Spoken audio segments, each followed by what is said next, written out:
You've got a business you love, you've got a product or service that adds value to the world.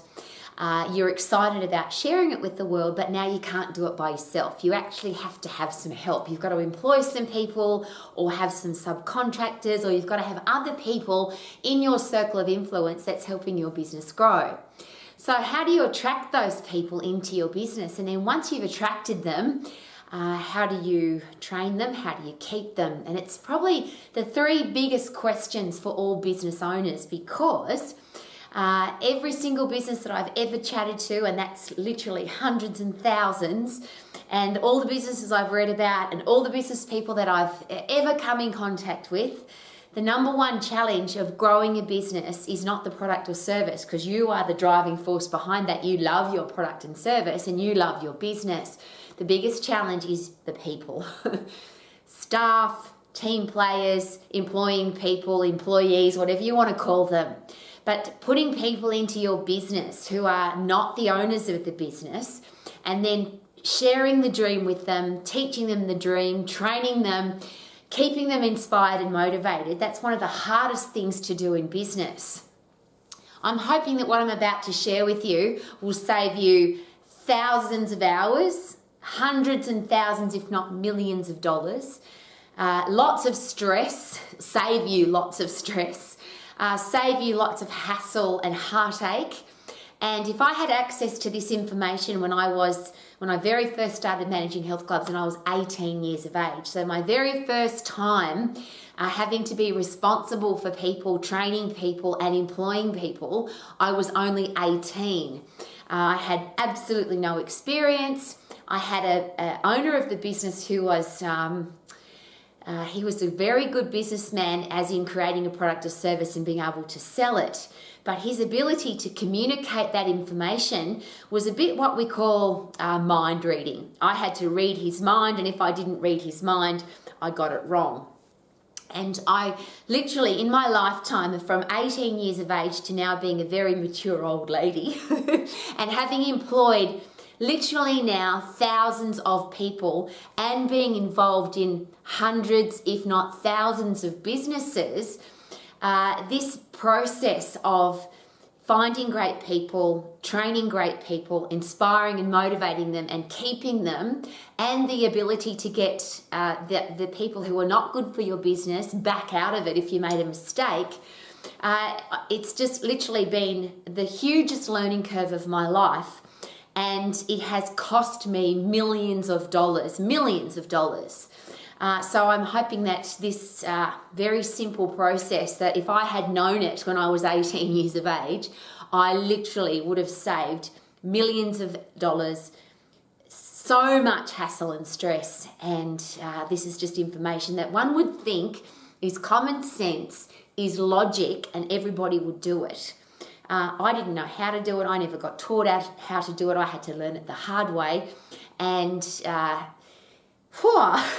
people, the thing with a product or service is it's under your control. You can make a product better. You can make a service better if you're providing the service. But once you bring other people into the equation, now it's not in your control anymore. So what I'm about to share with you is the ability, or the system, the strategies to put as much of other people's stuff into your control so that you have as least hassle as possible. How's that? And one of the great definitions of business is that it's increased profit, decrease hassle. When you employ people, when you put other people into your business, there should definitely be an increase in profit. Otherwise, why would you employ people? But there's going to definitely be an increase in hassle. So how do we reduce that hassle? So here's the simple process. But before I get into it, I would just love to share with you that as a max exercise professional, as a max business professional, you have a lifetime of education, but most importantly, personal coaching and mentoring. So I'm going to give you the generalization of how this beautiful system works. But ultimately, it would be really, I think, money saving, time saving, hassle saving for you and I to sit down and do this. And I don't like to sit down, so we'll stand up. or go for a walk or invest some time together, where we literally go through this process and personalize it, customize it, and tailor it to your business. Because the generalization, common sense logic of this, you might get it straight away and go, yep, let's go. But if I can save you just a little bit more time and a little bit more money, because I've been through this process literally thousands of times now, and be able to help your business avoid the mistakes and to grow even faster, then it would be an honor and a pleasure to be able to do that. So please take full advantage of your coaching and mentoring, and let's book in to do this together. If you have a business and you're about to employ people, or you are employing people and it's stressing the hell out of you, and you want some great systems to take most of that stress away, then let's get together and have a personal coaching session, or several of them if that's what you would like, and I'm certainly would love to invest time with you. So, attracting great people. There's a myth about that. It's been suggested that you can train great people, and I'm going to give you what I consider to be the law of the universe. And again, I learnt this the hard way. But just like gravity or any of those other things that we have no control over, this is one of those things that I fought for a long time because I thought that I could beat the system. But there's a rule in business called the 80-20 rule. And it's suggested and proven now many times over that 80% of the people in your business will only give you 20% of the results. 20% of the people in your business will give you 80% of the results. Now, you can't do without either percentage, because some people say, well, let's just get rid of the people that don't add value to the business because they're only bringing in 20%, so let's fire the 80%. But before long, the 20% that's left, 80% of those will be doing 20% and 20% will be giving you 80%. It just seems to be the rule.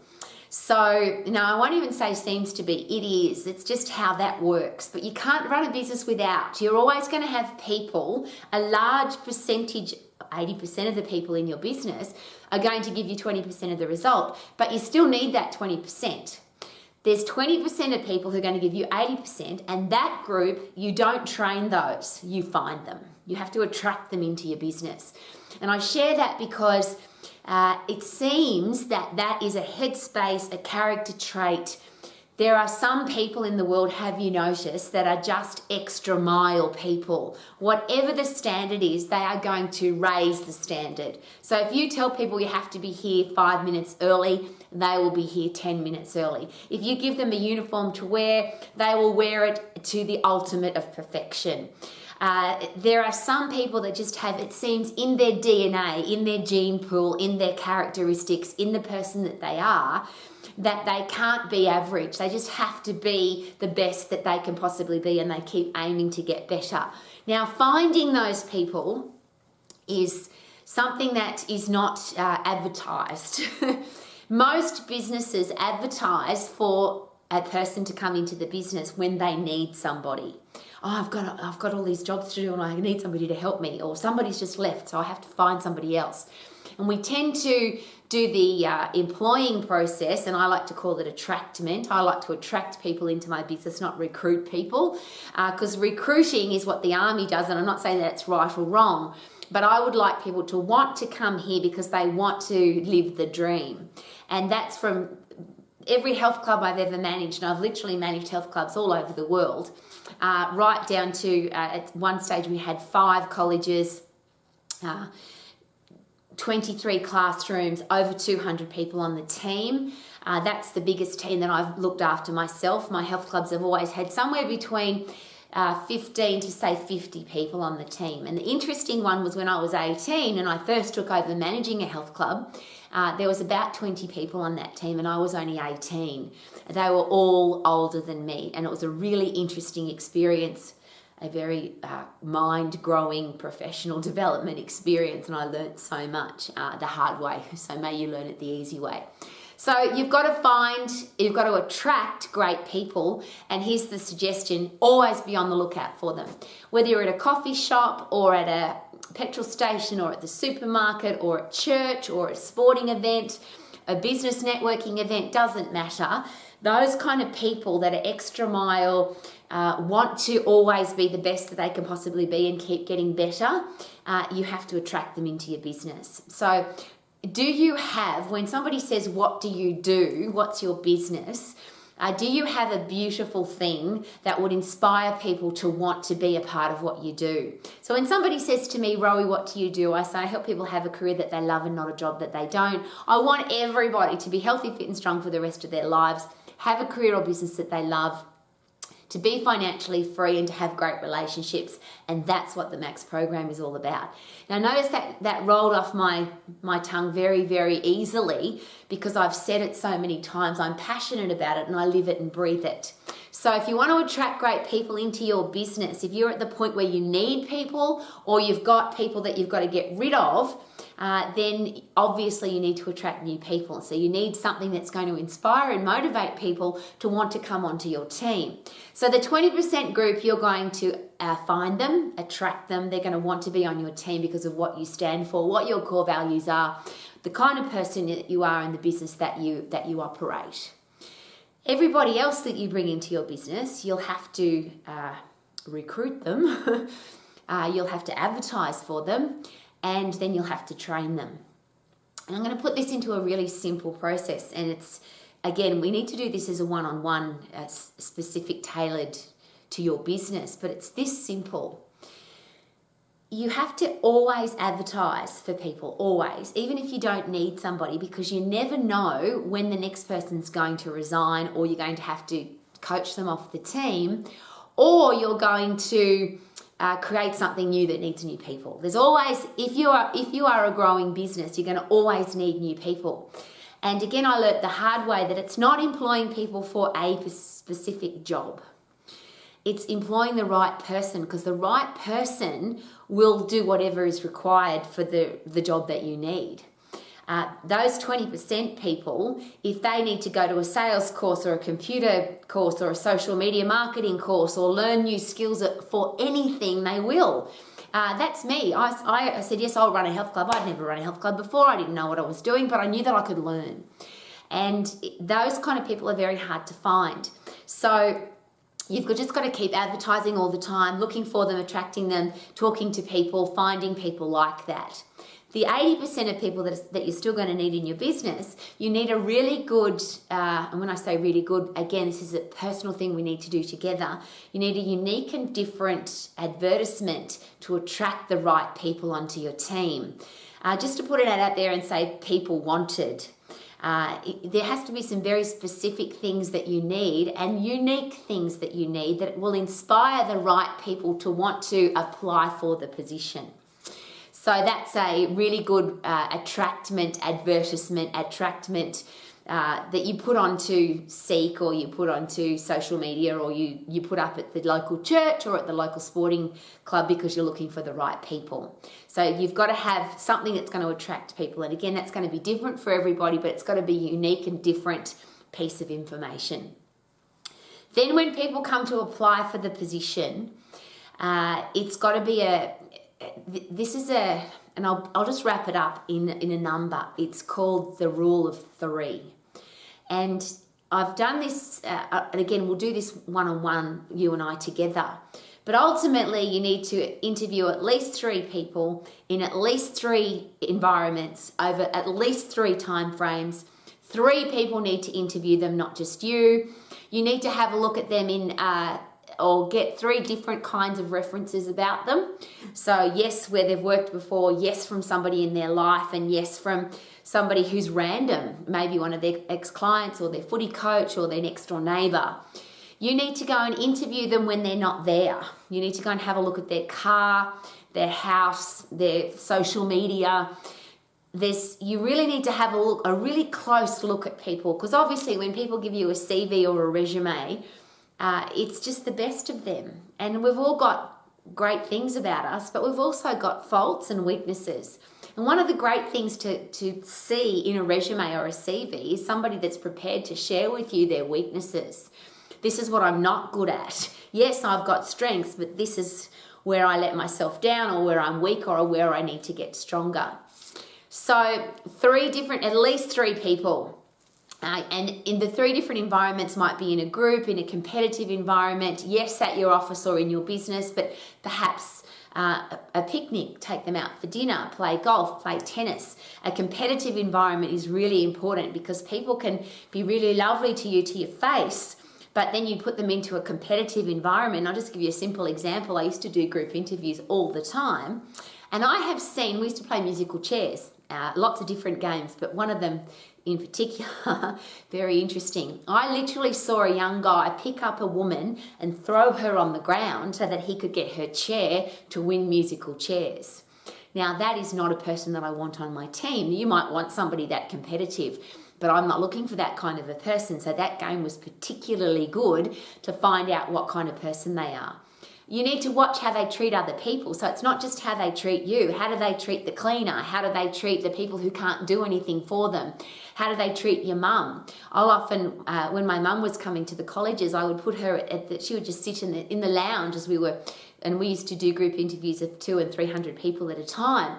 And my mother would sit on the lounge and watch people come in, and she'd listen to the way they spoke to their partner or to their mum or to their best friend or other people that were there. So 3 people, 3 different environments, 3 different time frames. That's because some people are better in the morning and some people are better in the evening, and do you need to find that out? Different environments, make sure one of them is competitive. Have a look at them in 3 different environments where they're not there, and get 3 other people to interview them. When you think you've got the right person, and that process, again, I've skimmed over the top of that.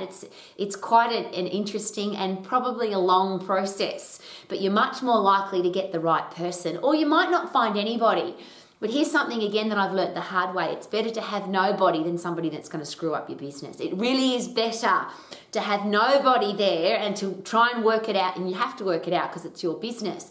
But you're better to shrink your business than to try and grow it with people that are going to be a cancer in your business. And that's a beautiful thing about a great attractment process. When you know how to do that effectively, you're much more likely to get great people. But then those great people, again, will come in 2 separate parts. One are the extra mile people, the 20% group that will give you 80% of the results. They will need very little training because they are just people who will work it out. They've got common sense, they're logical, they want to do it right. If you've got a manual to how to run the business, they'll want to read it because they want to know. They're that kind of person. The 80% that are going to give you 20% of the results, they have to be trained effectively. So if you think you've found the right person, can I now share with you that having been in hundreds, if not thousands of businesses and chains of health clubs and chains of personal training studios and chains of business facilities, that the least opened book in any business is usually the operations manual. When I ask people, do you even know where the operations manual is? Most people don't know. It's in the cupboard, dusty, dirty. The owner of the business might have written it, or the franchise owner gave them an operations manual, but I've never seen somebody study that with passion and enthusiasm. What works incredibly well, and again, we'll do this as a personal coaching session, but ideally you would go through your business. So if you've never employed anybody, or if you are at the point where you've got some people that are driving you crazy and you need to coach them off the team and bring new people in, what you need to do in the peace and quiet of your own time, literally it can't be stressful and there can't be a time limit to this process. Imagine going through your business from initial contact or before, so your website, all of your social media, the way you answer the phone, voicemail, email, every way that you communicate and everything that happens in your business. Go through that in your own headspace and walk yourself through it physically. And ideally, you would video that.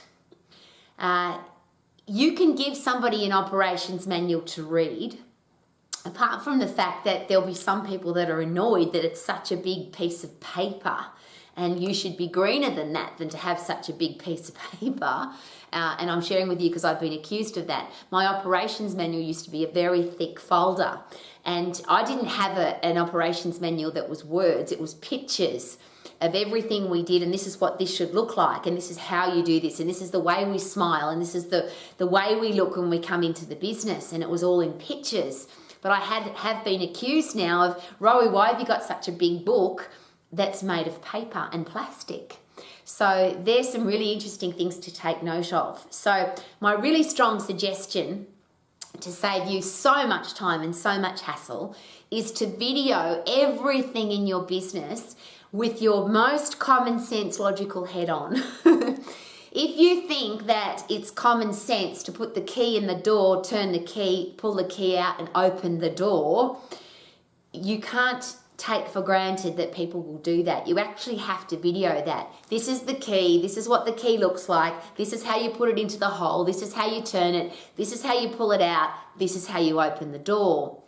Now that process could take quite a while, particularly if you've, and I use health clubs because that's what I've managed all of my life. If you walk through a big health club where there's a front desk, there's a gym, there's a group exercise area, there's toilets, there's a rock climbing wall, there's a swimming pool, there's tennis courts, there's a spa and sauna, it's going to take a while to do this process. But once it's done, you can now give that to people in small chunks, and I strongly suggest small chunks.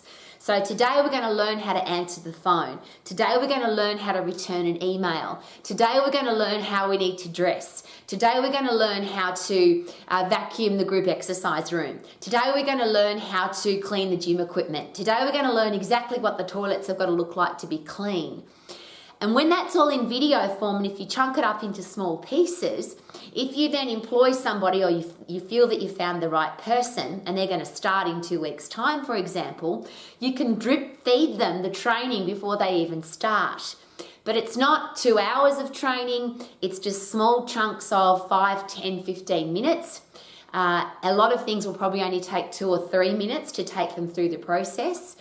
But if I can visually watch you do it, am I more likely to be able to do it than if I have to read a book? Now, I will share with you that up until very recently, I had a book with pictures in it. And it was much, much easier to look at than it is to read. Most people don't read. They don't like to read.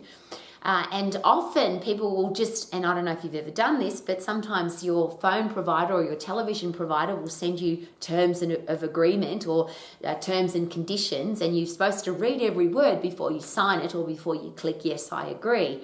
Most people don't. They don't read anything. They just click yes, I agree, and then get really cranky when it bites them in the bum. Well, that's what happens with most business owners. They give people a manual. This is how we do things here. And people say, yes, I read this, but they didn't really, and then that bites them in the bum. Now, I'll go a step even further backward from there, sadly. Most businesses don't have an operations manual, or it's in such complicated words, or just nobody reads it. But most businesses, even if they've got an operations manual, it's not in operation. If you have a business and you haven't got a how we do things here, and I wouldn't call it an operations manual, I would say this is how we do things here. But ideally, if you could send people, drip feed them individual videos, and then they have a collection of videos. So once they've watched the video, so they've watched you do it, now there's a really great expression in business called, and it just goes like this: you can only expect what you inspect. So once you've shown people visually how to do it, you then might get them to take you through the business and they show you that they know how to do it. Then you can tick that off and say, yes, I know that she knows how to answer the phone. I know that she knows what the uniform looks like. I know that she knows how to clean the toilets. I know that she knows how to put chlorine in the pool because she watched the video. Perhaps you'll take them through it again. You might take them through, okay, you watched the video, here's me doing it in person. Now tomorrow you're going to do it. It seems to be complicated, but it's a very simple process. Show people what to do, get them to show you that they know what to do, and then both of you sign it.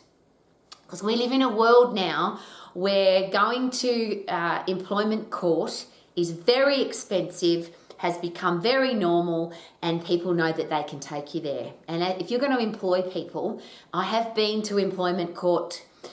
I've had some horrible experiences, and I'll just share with you, this is how common sense and logic doesn't seem to come into play. I had somebody steal $5,000 from our business. We caught them and we fired them because they stole $5,000. We ended up in employment court with a charge of unfair dismissal. Are you ready for this?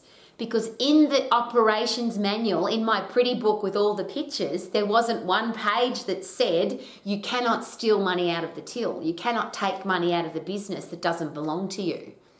And that cost us a lot more than $5,000 because obviously when lawyers get involved in mediation in court, it's a very expensive process. I'm sharing that with you because every part of your business has to be documented. People have to sign that they've watched it, seen it, read it, done it. You have to sign that you've seen them, watched it, read it, do it, done it. And that's the only time that you would have any leg to stand on if you end up in employment court. So please take that system on board. Excuse me, it's called induction. How do I induct people into my business? I don't like that word either. I don't like recruitment or induction. This is how we do things here. Please show me that you know how to do it. So I'm going to train you. I'm going to show you. You're going to show me that you can do it. We're going to sign it off and then you can go and love what you do. If you haven't got that system in place, if you don't show people exactly what they need to do in every area of your business, and I'm going to go through it again. How do we answer the phone? What time do we need to be here? What does the business need to look like? I'll give you an example. When we had 23 classrooms, each classroom had coffee, tea, milk, fruit, muesli bars, and I had pictures of what it looks like. A minimum of 5 different teas. So I didn't just say we want all different kinds of tea. It was 5 different teas. These are the ones that we want because these are the most popular unless somebody asks for something else. Everything was totally documented so that there was no, I didn't know. And that's the biggest thing in business, and it's a challenge for the employee. It's not fair if you expect them to know and you haven't trained them. It's really unfair if you've trained somebody and they say, no, but you never told me that, or I didn't know. There has to be proof that you trained somebody. And if they've signed off, yes, I watched the video, yes, I took Rowie through how to put chlorine in the pool, we both sign it, now we've got something to talk about if they don't do it properly. And can I promise you that most of the time, people won't do it properly. Your 20% group will always do it better than expected. Your 80% group, most of the time, there'll be a challenge. People will arrive late, they won't wear the uniform well, they won't answer the phone well, they won't have a smile on their face. There'll be a whole heap of challenges, there always is. But if you haven't trained people effectively and you haven't shown them how to do it and they haven't signed off that you showed them, then it's not fair for the employee because they didn't know what to do. So if you want people to do it your way, if you want to be in control of your business, you have to attract great people and then you have to train them. The beautiful thing about the 20% group, and this has happened to me, that's why I know this is such a rule of the universe. Every single time that I've given a 20% person the videos to watch, or I gave them the pretty plastic book, they came back with ideas. Ro, what do you think about this? And why don't we do this? And have you thought about doing this? And as an employer, wouldn't it be great if you could get excited about that? Put your ego away and just say, isn't this awesome that I finally found somebody, attracted somebody into my business who's got great ideas. Now, even if you don't agree with the idea, be excited about it because those people are really hard to find. People that want to put input into your business and make it better. So big ears, mouth shut and listen when people are sharing their ideas with you. But when you're training people, there's got to be a systemized process. This is how we do it. This is exactly how we do it. Please watch, please listen, please read, however you're going to do it. Please sign here that you watched, read and listened. Then take me through and show me that you can do it. We'll both sign it. And now we have a system. Whew. Attracting the right people, training the right people, and then keeping them inspired and motivated. So this is the really interesting part of this whole process. How do we keep people inspired and motivated? And again, I'll share with you that I learnt this the hard way. I just thought that everybody wanted to work in the exercise profession because they were as passionate as me. Is it possible that people come to work with you for all sorts of reasons? They want to make money, they want to meet people, they want to work in a gym because they love gyms, they love one of the members of the gym, they're going on holidays in 3 months' time and they need a bit of extra cash. There's all sorts of reasons why people come into your life. I'm sure you've heard that expression, people come in for a reason, a season, or a lifetime. Well, that's a very applicable statement for team players. And I don't use the word staff because staff is a wooden stick that people hit animals with, and I don't like it, so I don't like to use the word staff. I like people to feel like they're part of the team. But I also understand that there's a lot of people who come on the team for all different reasons. And should I, as the boss, as the owner, as the leader of the team, as the coach of the team, should I know everybody's reasons? So even if you've trained somebody, now you need to keep checking in with them. Why are you here? What do you want? What are your goals?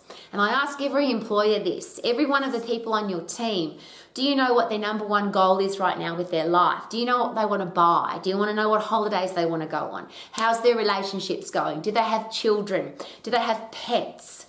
Do you know all of that about each one of the people in your organisation? And if not, why not? And then what's their driving force? So the only way to do that, of course, is to check in with people. It's been suggested that the 80% of people that give you 20% of the results, you check in with them as a group on a regular basis. The 20% that give you 80% of the results, you want to check in with them either daily, weekly, one-on-one, personal time so that they can grow even more. Interestingly, who wants your time? Who's going to be stressing you the most? Who's going to be giving you the most hassle? The wrong group. The 80% that only give you 20% of the results are the ones that are going to want your time, stress you out, hassle you the most. But that, if you invest time there and you forget about this group, is it possible that you'll end up losing your 20% group because they think that you don't care? So there's two parts there. One, of course, is team training, and the other one is personal training, where you actually spend personal time with people. So here's an interesting way to split up your time, is the 80% group has a team meeting once a week and maybe a catch-up once a month. The 20% group that gives you 80% of the results, they have a catch-up every day. You might catch up with them as a group every day, maybe a quick Zoom every day with that group. And that might be your management team, your leadership team, the people that are giving you the best results, and you catch up with them personally once a week. And I want to give you a really interesting story about that. You have to learn people's love languages. And if you haven't read the book, please do. Strongly recommend that. It's a textbook for employing people. It's a textbook for personal relationships. But we all have different languages that we like to communicate in. And I always use the example, if I speak to you in English but you don't understand English, even if I've got great facial expressions and great body language and you've got a general idea of what I'm saying, is it possible that you won't understand exactly what I mean? And for a lot of people, because we speak to them in the wrong love language, they either don't listen or they don't listen effectively. So some people need your time. Some people need written words. Some people need gifts. Some people want just for you to listen to them talk. They just need to be able to talk to you. And her name was Lisa. She was a top performer. She was not just in the 20% that produced 80%. She was in the 1% that produced 90%. She was just an amazing woman. And I wanted to make her feel appreciated. So every single Friday, I used to put in a card. I just put, "Dear Lisa, thank you for a great week from Rowie," and I'd put $100 cash in there. She came to me, I think after the third or fourth time, I can't remember, please don't quote me, and she threw that card at me and she said, "If you can't give me personal words, keep your fucking money." I'm sharing that with you because that's what happened. Lisa then showed me a box of cards, gifts, little fun notes, things that she had collected over her life from people that she really cared about or cared about her. And her love language was written words. And what she needed from me was a personal note, not just, "Dear Lisa, thanks for a great week from Rowie." And she didn't care about the money. She didn't need the money. What she needed was the personal attention, the personal love language. So when you attract great people into your team, the only way to keep them is to talk to them in a language that they understand, and to make sure that you are driving them in their direction, not yours. People will work hard for you for lots of reasons, yeah? But they're probably not your reasons. Most people don't want to see you become successful, or you become wealthy, or you get more clients, or you expand your business, or you have a big franchise, or you have 50 gyms. It's not about you. It's about what your business can do for them. And if your business can provide them with security, with financial freedom, with the ability to holiday at a time that suits them, the best hours for them, should we know that stuff? And that's the interesting thing about a business structure. Does it have to be 9 to 5? Does it have to be 4 weeks holiday? Does it have to be work these days? How can we work our business to make sure that the people that are helping us grow our business are getting exactly what they need from the business, not the other way around?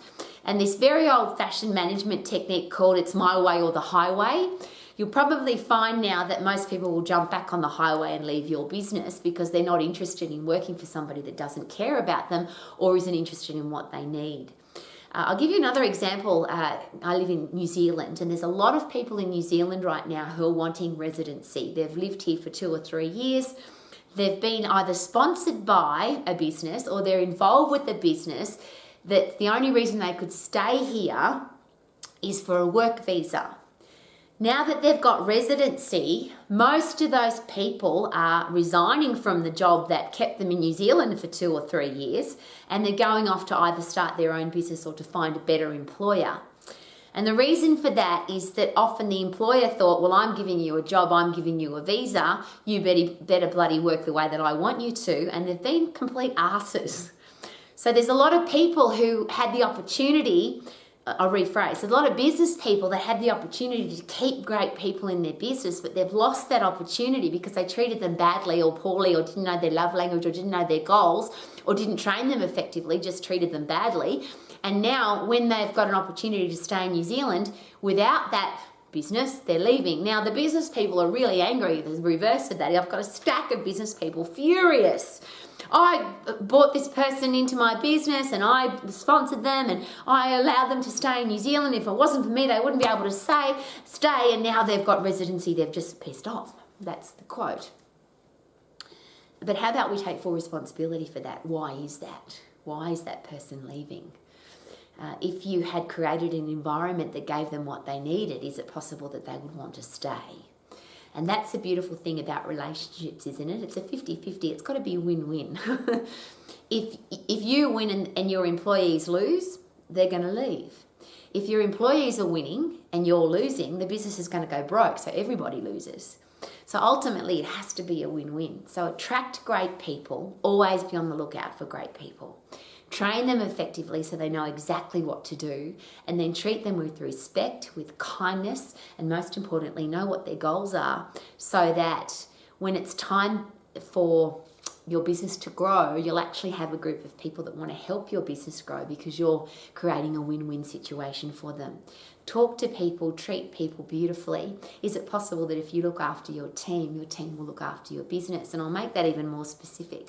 If you're not in your business because you're on holidays or you're at home with your family and somebody else is running your business at the moment, what will happen if they're not looking after the business? So much damage is done in businesses by people who have a shitty boss. And when the boss is not there, they answer the phone poorly or they dress poorly or they treat customers poorly. How many gyms have I walked into where I've had to actually tap the person on the forehead and say, hello, I'd like to join, or hello, I'm here, because the person at the front desk has just no interest in looking after the members or no interest in looking after the people walking into the business. They're not the kind of people that are going to help your business grow. In fact, they're the people that make your business close down. So how about this? Do what you're passionate about. Be the best in the world at it. Add massive value to people's lives. That's the success of a business. But once you start employing people, that now changes to, yes, be really passionate about what you do, but how do I inspire other people to be passionate about what we do? How do I become the best employer in the world so that I can add massive value to my employees' lives so that we can all work together to help the business grow? And could that be the only way that your business will grow if you start employing people? Please remember, this is a personal coaching system. I've just gone over this really quickly.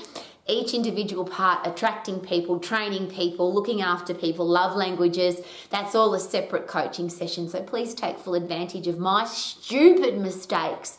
I lost great people, pissed great people off, had employment court challenges, all of the things that have cost millions of dollars, heaps of time, caused me stacks of stress. I can help you with all of that because I've literally taken myself through the process over 40 years now of employing people. And this system will actually work if you put it into place. So please let me help you create a system that's going to help your business grow without the hassles and the time wasting and the money wasting that I've been through. What a great idea. Do what you love. Become the best in the world at it. Add massive value to people's lives and then add massive value to the people who work for you. And could that create a beautiful business for you and for all the people involved? Woohoo! I feel good. Na na na na na na. I do what I love now. Na na na na na na na.